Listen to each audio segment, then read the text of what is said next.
With 2024 just around the corner, it's time to talk about the new electric cars coming next year that I'm excited about. So in today's video, I'm going to talk about all the new cars that are going to be revealed next year and all the new cars that are actually coming to market that I will be able to test drive. So first off, we're going to start with the Volvo EX30. I went to the launch of this car back in June and I was lucky to be able to see it before most of the world, and this is an electric car I am pretty excited about. I've been able to drive its corporate cousin, the Smart #1, and I was impressed with that car. The Volvo, though, is in a little bit of a smaller package. It has a shorter wheelbase, a shorter overall length, but it is very competitively priced, and an electric car with a Volvo badge that I think a lot of people are excited about. It's going to be a small car, as you guys saw from my video. If you saw that video, if not, I'm going to link it in the description box down below. The rear seats are a little bit cramped, but the car as a total package is very exciting. The next car I'm super excited about is a car I have on order, and according to my contract, I'm going to take delivery of it hopefully during 2024. It has already been delayed, so I'm crossing my fingers that I will get it next year, but to be frank, I really don't think I'm going to get my car before 2025 at the earliest, but I'm going to be able to test drive one because they're going to start producing this car, and I'm going to be able to test drive one here in Norway or somewhere abroad, and that is the Volvo EX90. I started this channel on two Volvo XC90s. I had one back in 2016, a diesel, and then a hybrid in 2018. And I've already said so many times that once Volvo come with an electric version, I'm going to order one. And that's what I did the day after launch. I went down to my local Volvo dealer and I ordered a Volvo EX90. This is a car I am super excited about. I've had the chance to take a look at it and film it at the launch in Norway. So again, I'll link that video in the description box down below. The next car is a car that is related to the Volvo EX90, and that is the Polestar 3. Again, a car I've been able to take a look at several times. Not been able to test drive one yet, but I went to the launch over a year ago in Copenhagen, and then I've filmed one several times in Norway. Several different cars I've filmed several different times.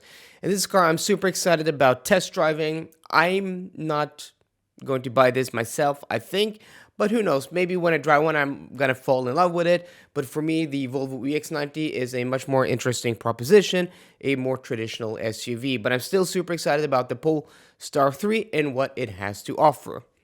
Another Polestar we have on the list is the Polestar 4, which is going to be a car that is a Model 3 plus competitor. It's going to be more expensive, but also it's going to be bigger. It has a unique hatch design where it doesn't have a rear window, but it's still a hatch because it opens up that rear portion, which should give it added practicality, but also less user friendliness because it doesn't have a rear window.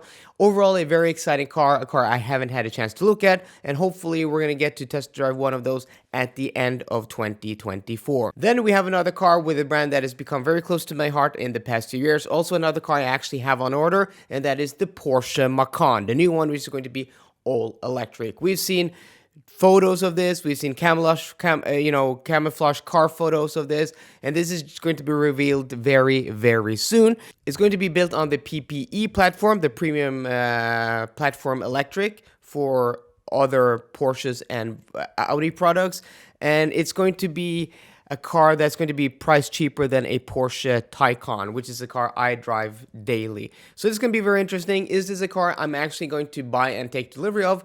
I don't know. I'm still in love with my Taycan, so it's going to take a lot for me to change that up. And going to a smaller SUV that may not offer as good of a driving experience as my Taycan may be pointless, right? Maybe that's not something I want to do, but we'll have to see. I'm going to test drive one, I'm going to test it, and if I fall in love with it, as I did with my Taycan when I drove that, I didn't have plans on buying a Taycan, though I wanted one like for a long time. I had an Audi E-Tron GT when I bought my Taycan, but I drove it and I also fell in love with it. The same thing may happen to the Macan. Then we have another car based on the PPE platform, and that is the Audi A6 E-Tron. This is a car I'm super excited about. I've had an A6 before in the past. My family's had A6s when I grew up. We had several A6s in the late 90s and early 2000s. So Audi and Audi A6s are really close to my heart, and I'm excited about this Audi. I've had many Audis here on the channel and before I started this YouTube channel. So I'm really excited about this car. It looks spectacular from, the prototype or the, concept we were shown a few years ago that I got to see in real life in Munich earlier this year. So I'm really excited about this car, and this is a car I don't have on order. But again, if I drive one and I really fall in love with one, I may order and buy one of these. Another car on the PPE platform is the Audi Q6 E-Tron. So this is kind of the, the SUV version of the A6 E-Tron. Is going to be bigger than the Q4 E-Tron and smaller than the Q8 E-Tron. I've had a Q8 E-Tron or the pre-facelifted version. I really love the Q4 E-Tron. So this is a car, again, I'm super excited about. Maybe like the SQ version is going to be interesting for me, but just like the normal pedestrian version, I'm excited about testing. I think it's a car that's going to be appeal to a lot of people, especially here in Norway, because the e-tron or the Q8 e-tron was a very popular car when it came out. The Q4 e-tron is a very popular car, so I think this kind of hits the sweet spot. It's going to be bigger and more expensive than the Q4, but not as expensive as that Q8 e-tron. This video is sponsored by Kempower. Kempower manufactures some of the most unique and best DC fast chargers on the market. Their satellite chargers offers flexibility and a user experience like no other. As a user, you don't have to think about what speed your car can charge at and then choose a charger that matches that speed.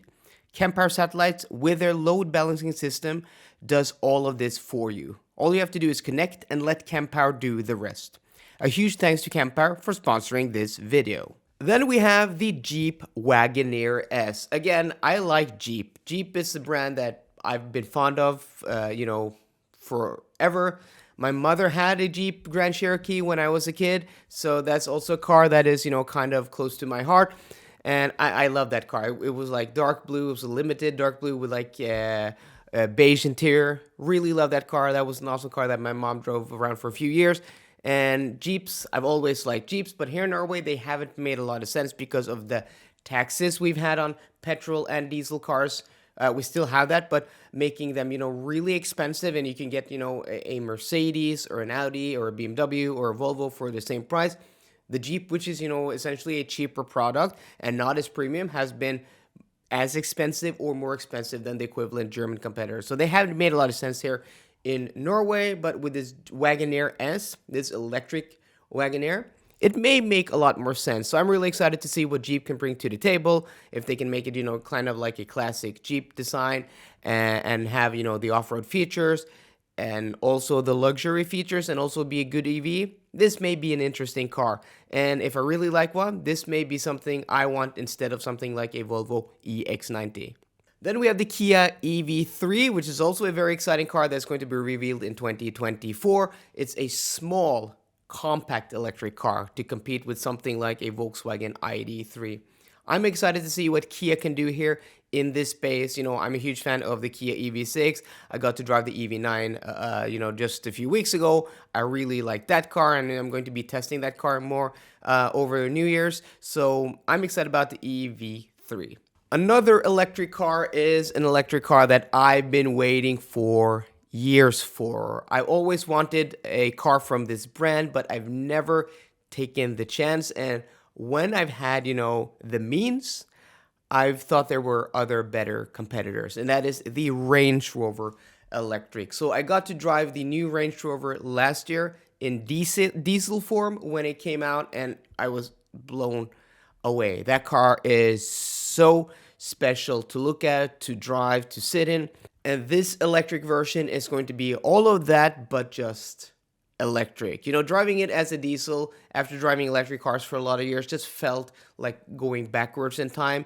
And I also drove the hybrid Range Rover, the P400, when that came out, when this car was facelifted back in 2018, 2019. But at the time, I had a Volvo XC90 T8, which just felt more refined in the drivetrain. So I'm like, why am I going to spend like 500,000 kroner, so 50,000 euros more on this car, which is a superior luxurious experience? But when it came to drivetrain, it just felt like a step back compared to the Volvo. And now that these have came out, the diesels in Norway, because of our taxes, it's like I spec'd one the other day. It's like 2,350,000 kroner. So that's like 235,000 euros, which is just an insane amount of money. So the electric version, what I've seen, we don't know pricing yet, but the electric version is going to offer, a big battery. It's going to compete with the Mercedes EQS SUV, which is a car I love, but it's going to be priced lower than that. Estimated an HSE to be around 140,000, 150,000 euros. And I'm guessing because in Norway we don't have, VAT on electric cars below 500,000 kroners, only on the amount above 500,000 kroners. So we're getting like the first 50,000 euros, you don't have to pay VAT on that. If they price it, as I've seen, you can get like a fully spec'd one for like 160,000 euros here in Norway, or less, like 1.6 million kroners, which is still a lot of money. But for this Range Rover, compared to what it costs now and the experience you're getting, it's going to be a super interesting car. And maybe finally, I'm going to be able to buy a Range Rover with good conscience. Though it's going to be an expensive car, but it's a car I'm super excited about. Another car that I'm also super excited about is the Mercedes EQG, the electric version of the G-Wagon. Again, this is a car that's going to be very expensive also, from 150,000 euros. So this may be a little bit more expensive than that Range Rover, but again, maybe an even more desirable vehicle for me. And for other people, it's going to have unique off-road capabilities. Again, it's going to have a big battery. Again, it's going to be like a competitor to the Mercedes-Benz EQS SUV, though from the same brand. So it's going to probably have a lot of, the battery tech from there, the route planning, what makes Mercedes really good. I really love the new Mercedes EQ products. I've driven them on multiple occasions, but what I don't like is the way they look. If this can combine, all the goodies of like the Mercedes EQS and EQS SUV with the iconic G-Wagon looks, this is like a win. This is going to be such a popular car, even though it's going to be expensive. But in Norway, there are a lot of people with a lot of money. That's why Taycans have been flying out of dealerships for a lot of years. So I think this is going to be a very popular car for a lot of people. I think a lot of people have been waiting for an electric G-Wagon. And I was super lucky when I went to Austria a few weeks ago to the launch of the new Skoda Enyaq. Stopped at an Ionity charger in between Munich and Austria. And an EQG prototype, like under camouflage, with minimal camouflage, less than I've seen in any photos, rolled up next to me. So I've gotten to see this car firsthand, up close, and I am super, super excited. So guys, that's a variation of electric cars that are going to cost like 30 and 40,000 euros, up to cars that fully spec'd are going to cost over 200,000 euros. So quite a big difference, but there are a lot of new electric cars that are going to be very interesting coming in 2024 that I am excited about. So let me know what you are excited about. Did I miss an electric car that you can't wait for, that you think is exciting, that I should know about? Let me know in the comments section down below. So guys, I hope you enjoyed today's video. If you did, please drop me a thumbs up down below. And for more car content, as always, please subscribe. See you guys later and goodbye.